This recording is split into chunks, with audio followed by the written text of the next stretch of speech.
La acción humana, Tratado de Economía, por Ludwig von Mises. 44. Primera parte. La acción humana. Capítulo 3. La economía y la rebelión contra la razón. 3. Los aspectos praxeológicos del polilogismo. Por ideología, el marxista entiende una doctrina que, si bien resulta incorrecta analizada a la luz de la auténtica lógica proletaria, beneficia los egoístas intereses de la clase que la formula. Es objetivamente errónea, si bien favorece los intereses clasistas del expositor precisamente en razón de su error. Son numerosos los marxistas que creen haber demostrado su tesis simplemente destacando que el hombre no busca el saber per se. Al investigador, dicen, lo que de verdad le interesa es el éxito y la fortuna. Las teorías se formulan invariablemente pensando en la aplicación práctica de las mismas. Es falso cuando se predica de una ciencia supuestamente pura, así como cuando se habla de la desinteresada aspiración a la verdad. Admitamos, aunque solo sea a efectos dialécticos, que la búsqueda de la verdad viene inexorablemente guiada por consideraciones de orden material, por el deseo de conquistar concretos y específicos objetivos.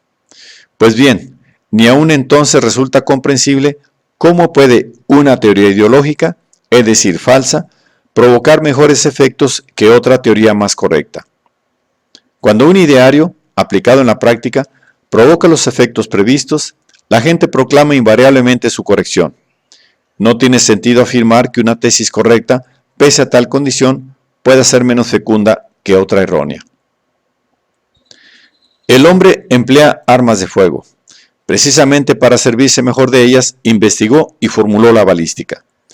Ahora bien, los estudiosos de referencia, por cuanto aspiraban a incrementar la capacidad cinegética y homicida del hombre, procuraron formular una balística correcta. De nada hubiérales servido una balística meramente ideológica. Para los marxistas es orgullosa y vana pretensión la postura de aquellos investigadores que proclaman su desinteresado amor a la ciencia. Si Maxwell investigó concienzudamente la teoría de las ondas electromagnéticas, ello fue solo, dicen, a causa del interés que los hombres de negocios tenían por explotar la telegrafía sin hilos. Ahora bien, aun concediendo que fuera cierta esta motivación, en nada queda aclarado el problema de las ideologías que venimos examinando. La cuestión que en verdad interesa estriba en determinar si aquel supuesto afán de la industria del siglo XIX por telegrafía sin hilos, que fue ensalzada como la piedra filosofal y el elixir de juventud, indujo a Maxwell a formular una teoría exacta acerca del tema, o si le hizo, por el contrario, arbitrar una superestructura ideológica acomodada a los egoístas intereses de la burguesía. Como es bien sabido, no fue tan solo el deseo de combatir las enfermedades contagiosas, sino también el interés de los fabricantes de vinos y quesos por perfeccionar sus métodos de producción, lo que impulsó a los biólogos hacia la investigación bacteriológica. Los resultados que lograron no pueden, sin embargo, ser calificados de ideológicos en el sentido marxista del término. Lo que Marx pretendió mediante la doctrina de las ideologías fue socavar el enorme prestigio de la economía. Con toda claridad advertía su incapacidad para refutar las graves objeciones opuestas por los economistas a la admisibilidad de los programas socialistas. La verdad es que el sistema teórico de la economía clásica inglesa le tenía de tal modo fascinado que lo consideraba lógicamente inatacable. O no tuvo ni noticia de las graves dudas que la teoría clásica del valor suscitaba en las mentes más preparadas, o si llegaron a sus oídos, fue incapaz de apreciar la trascendencia de estos problemas. El pensamiento económico de Marx no es más que pobre y mutilada versión de la economía ricardiana. Cuando Gibbons y Menger abrían una nueva era del pensamiento económico, la actividad de Marx como escritor había ya concluido. El primer volumen del Capital había visto la luz varios años antes. Ante la aparición de la teoría del valor marginal, Marx se limitó a demorar la publicación de los siguientes volúmenes que solo fueron editados después de su muerte. La doctrina de las ideologías apunta, única y exclusivamente, contra la economía y la filosofía del utilitarismo. Marx no quería sino demoler la autoridad de esa ciencia económica cuyas enseñanzas no podía refutar de modo lógico y razonado. se dio a la doctrina investidura de normal universal, válida en cualquier fase histórica de las clases sociales. Ello fue exclusivamente porque un principio que solo es aplicable a un determinado hecho histórico no puede considerarse como auténtica ley. De ahí que no quisiera Marx tampoco restringir la validez de su ideario al terreno económico, prefiriendo por el contrario proclamar que el mismo resulta aplicable a cualquier rama del saber. Doble era el servicio que la economía, en opinión de Marx, había rendido a la burguesía. Desde un principio se había servido esta de la ciencia económica para triunfar sobre el feudalismo y el despotismo real. Y, conseguido esto, los burgueses pretendían seguir apoyándose en ella para sojuzgar a la nueva clase proletaria que surgía. La economía era un manto que servía para encubrir la explotación capitalista con una aparente justificación de orden racional y moral. Permitió, en definitiva, empleando un concepto posterior a Marx, racionalizar las pretensiones de los capitalistas. Subconscientemente avergonzados estos de su vil codicia, en el deseo de evitar el rechazo social, obligaron a sus psicofantes, los economistas, a formular teorías que les rehabilitaran ante las gentes honradas. El deseo de racionalizar las propias pretensiones proporciona una descripción psicológica de los incentivos que impulsan a una determinada persona o a un cierto grupo a formular teoremas o teorías. Tal explicación, sin embargo, nada nos aclara acerca de la validez o invalidez de la tesis formulada. Constatada la inadmisibilidad de la teoría en cuestión, la idea de racionalización es una interpretación psicológica de las causas que inducen al error de sus autores, al error a sus autores. A nada conduce, en cambio, esgrimir ese afán racionalizador si la doctrina de que se trata es justa y procedente. Aunque admitiéramos, a efectos dialécticos, que los economistas en sus investigaciones subconscientemente no pretendían más que justificar las inicuas pretensiones de los capitalistas, no nos sería lícito concluir que con ello había quedado demostrada la forzada e invariable falsedad de sus teorías. Demostrar el error de una doctrina exige necesariamente refutarla mediante razonamiento discursivo y arbitrar otra mejor que la sustituya. Al enfrentarnos con la teoría del cuadrado de la hipotenusa o con la teoría de los costes comparativos, para nada nos interesan los motivos psicológicos que posiblemente impulsaron a Pitágoras o a Ricardo a formular tales ideas. Es un detalle que en todo caso podrá interesar a historiadores y a biógrafos. A la ciencia lo que le preocupa es determinar si los supuestos en cuestión resisten o no la prueba del análisis lógico.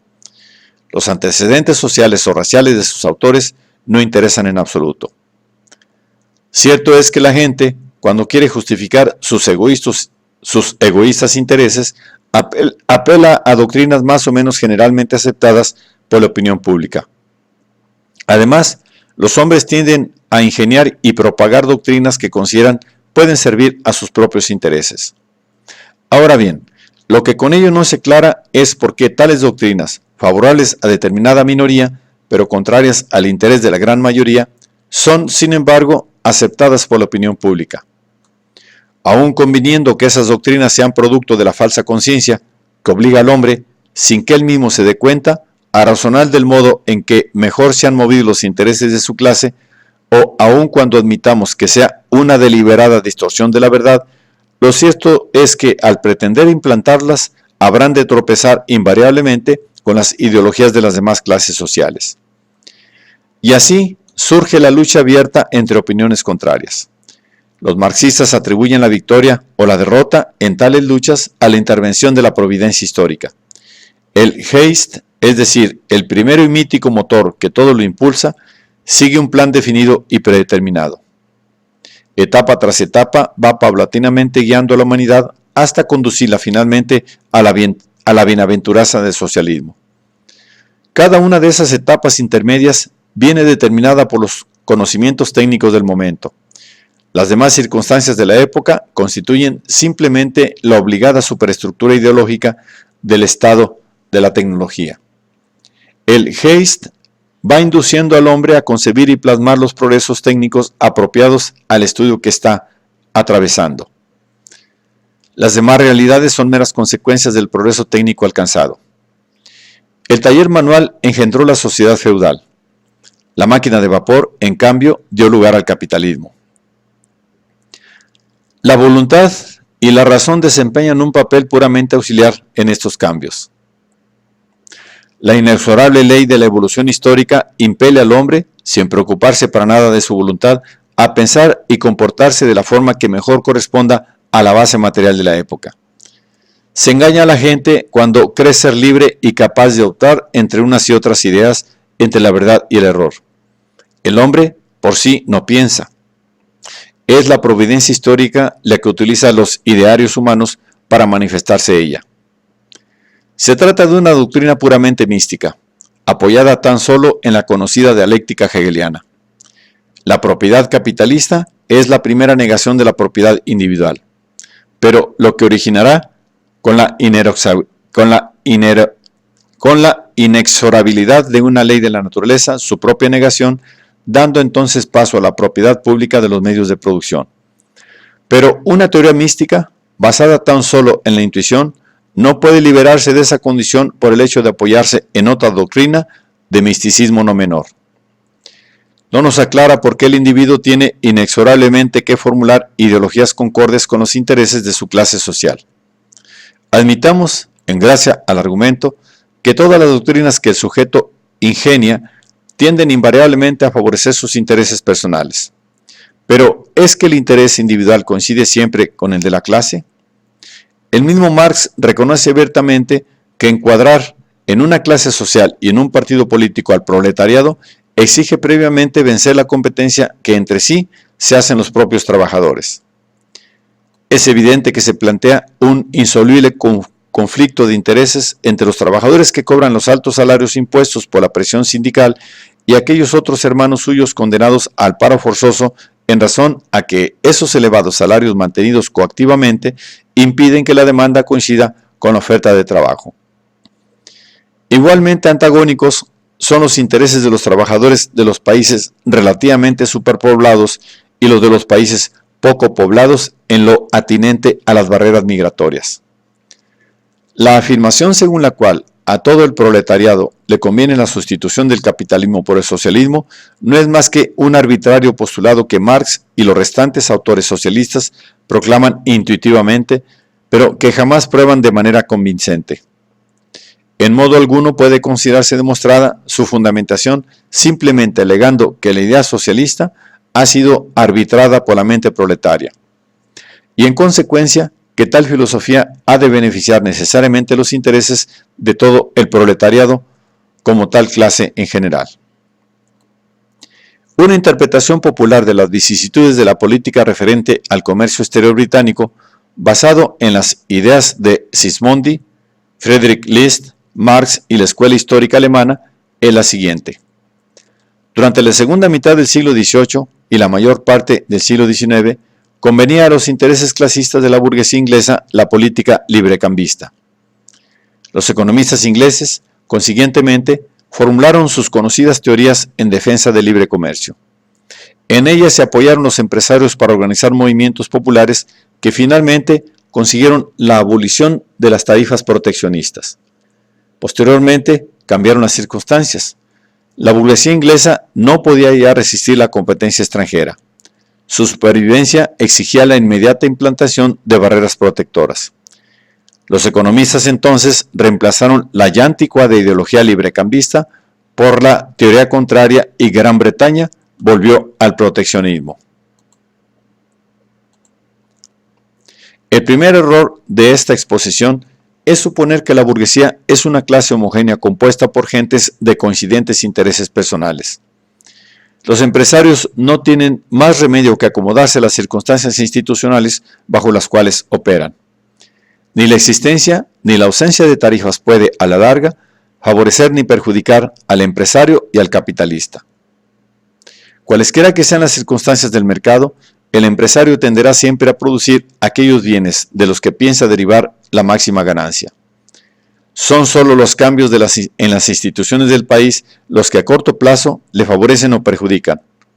Ahora bien, tales mutaciones jamás pueden afectar igualmente a los diversos sectores y empresas. Una misma disposición puede favorecer a unos y perjudicar a otros. Cada empresario tan solo se interesa por unas pocas partidas del arancel, y aún ni siquiera con respecto a esos limitados epígrafes resultan coincidentes los intereses de los diversos grupos y entidades. Los privilegios que el Estado otorga pueden, ciertamente, favorecer los intereses de determinadas empresas y establecimientos. Ahora bien, si tales privilegios se conceden igualmente a todas las demás instalaciones, entonces cada empresario pierde, por un lado, no solo como consumidor, sino también como adquiriente de materias primas, productos semiacabados, máquinas y equipo en general. Lo mismo que, por el otro, puede ganar. El mezquino interés personal tal vez induzca a determinados sujetos a reclamar protección para sus propias industrias. Pero lo que indudablemente tales personas nunca harán es pedir privilegios para todas las empresas, a no ser que esperen verse favorecidos en mayor grado que los demás. Los industriales británicos, desde el punto de vista de sus apetencias clasistas, no tenían mayor interés que el resto de los ciudadanos ingleses en la abolición de las célebres leyes del trigo. Los terratenientes se oponían a la derogación de tales normas proteccionistas, ya que la baja del precio de los productos agrícolas reducía la renta de sus tierras. El que los intereses de toda clase empresarial puedan resultar coincidentes solo es concebible admitiendo la desde hace tiempo descartada ley de bronce de los salarios o de aquella otra doctrina no menos periclitada, según la cual el beneficio empresarial deriva de la explotación de los trabajadores. Tan pronto como se implanta la división del trabajo, cualquier mutación, de un modo u otro, forzosamente ha de influir sobre los intereses inmediatos de numerosos sectores. De ahí que resulte fácil vilipendiar toda reforma tachándola de máscara ideológica encubridora del vil interés de determinado grupo. Son muchos los escritores contemporáneos exclusivamente entregados a tal entretenimiento. No fue desde luego Marx el inventor de un juego de antiguo conocido. En ese sentido, recordemos el afán de algunos escritores del siglo XVIII por presentar los credos religiosos como fraudulentos engaños de los sacerdotes ansiosos de poder y riqueza para sí, y para los explotadores, sus aliados.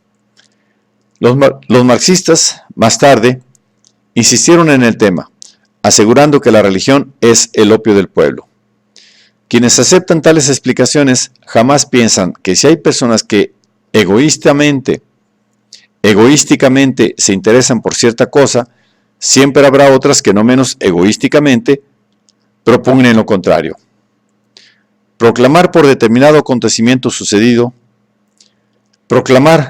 determinado acontecimiento sucedió porque favorecía a un cierto grupo, en modo alguno basta para explicar su aparición. Es necesario aclarar, además, por qué el resto de la población perjudicada en sus intereses fue incapaz de frustrar las apetencias de aquellos a quienes tal evento favorecía. Toda empresa o sector mercantil de momento aumenta su beneficio al incrementar las ventas. Bajo el mercado, sin embargo, a la larga tienden a igualarse las ganancias en todas las ramas de la producción.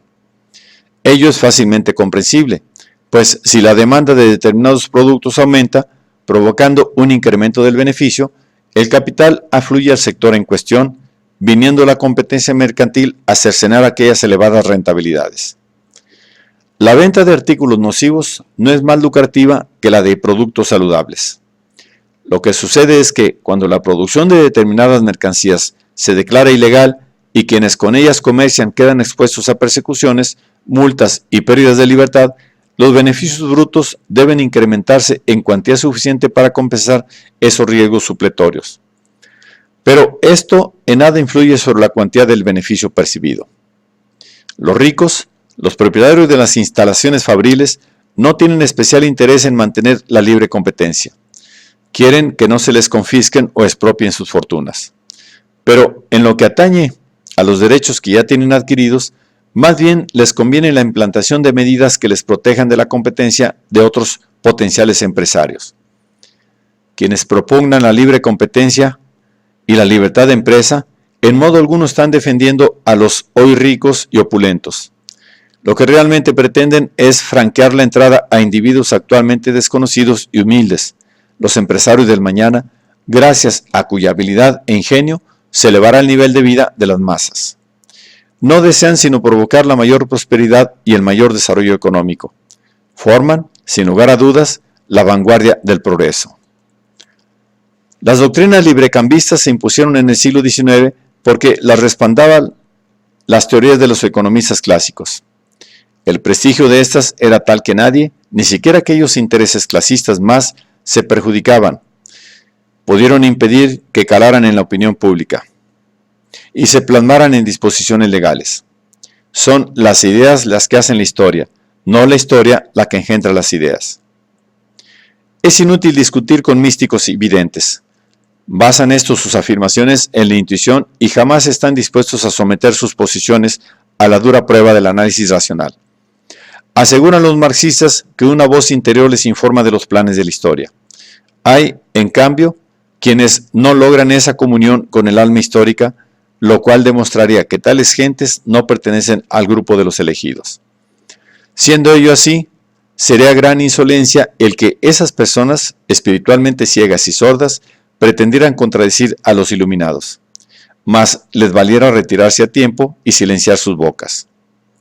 La ciencia, sin embargo, no tiene más remedio que razonar, aunque nunca logre convencer a quienes no admiten la preeminente función del raciocinio. Pese a todo, nunca debe el científico dejar de resaltar que no se puede recurrir a la intuición para decidir, entre varias doctrinas antagónicas, cuáles sean ciertas y cuáles erróneas. Prevalecen actualmente en el mundo, además del marxismo, entre otras muchas teorías. No es, desde luego, aquella la única ideología activa. La implantación de esas otras doctrinas, según los marxistas, perjudicaría gravemente los intereses de la mayoría. Pero lo cierto es que los partidarios de tales doctrinas proclaman exactamente lo mismo que el marxismo. Los marxistas consideran errónea toda doctrina cuyo autor no sea de origen proletario. Ahora bien, ¿quién merece el calificativo de proletario? No era ciertamente proletaria la sangre del doctor Marx, ni la de Engels, industrial y explotador, ni la de Lenin, vástago de noble ascendencia rusa. Hitler y Mussolini, en cambio, sí eran auténticos proletarios. Ambos conocieron bien la pobreza en su juventud. Las luchas entre bolcheviques y mencheviques, o entre Stalin y Trotsky, no pueden ciertamente ser presentadas como conflictos de clase. Al contrario, eran pugnas entre fanáticas facciones que mutuamente se insultaban, tachándose de abominables traidores a la clase y al partido. La filosofía de los marxistas consiste esencialmente en proclamar: tenemos razón por ser los portavoces de la naciente clase proletaria. La argumentación lógica jamás podrá invalidar nuestros acertos, pues a través de ellos se manifiesta aquella fuerza suprema que determina el destino de la humanidad. Nuestros adversarios, en cambio, yerran gravemente al carecer de esa intuición que a nosotros nos ilumina, y la verdad es que en el fondo no tienen culpa. Carecen pura y simplemente de la genuina lógica proletaria, resultando fáciles víctimas de las ideologías. Los insondables imperativos de la historia nos darán la victoria, mientras hundirán en el desastre a nuestros oponentes. No tardará en producirse nuestro triunfo definitivo.